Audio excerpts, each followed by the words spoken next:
Limited edition. நம்ம வந்து ஒரு லிமிடெட் எடிஷன். ஏன் இத நான் சொல்றேன் அப்படின்னா, நம்மளோட வாழ்நாள் வந்து மிகவும் குறுகியது.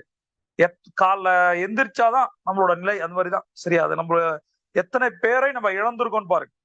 2 விஷயத்த நான் நல்லா யோசிக்க வைக்கிறேன். ரைட். ஃபர்ஸ்ட் ஆஃப் ஆல் உங்கள் வாழ்க்கையில உங்களுக்கு மேல எத்தனை பேரை நீங்க இழந்திருக்கீங்க அப்படின்னு பாருங்க. உங்களுடைய அம்மா, அப்பா, தாத்தா இந்த மாரி உங்களோட ஏஜ்க்கு அதிகமா அண்ணன் இந்த மாரிலாம் யாரெல்லாம் இழந்திருக்கீங்க.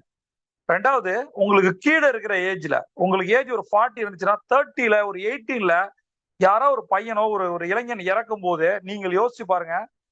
கடவுள் உங்களுக்கு எக்ஸ்ட்ரா இன்னைக்கு குடுத்திருக்காரு. இந்த நிமிஷத்தை இந்த செகண்டை குடுத்திருக்காரு. இதற்கு முதல்ல நம்ம நன்றியோட இருப்போம். அதனாலதான் சொல்றேன் எல்லா விஷயங்களையும் ஆரம்பிக்கும் போது நன்றி உணர்வோட ஆரம்பிப்போம். இந்த பூமிக்கு நம்ம வர காரணமா இருந்த நம்மளுடைய அப்பா அம்மாவுக்கு மனதார நான் நன்றி சொல்வோம். 3 முறை வாழ்க வளமுடன், வாழ்க வளமுடன், வாழ்க வளமுடன். கற்றுக் கொடுத்த குருக்களுக்கு நம்ம நன்றி சொல்வோம். அவர்கள் நம்மோடு இருந்தாலும், ஆத்மாவாக இருந்தாலும்,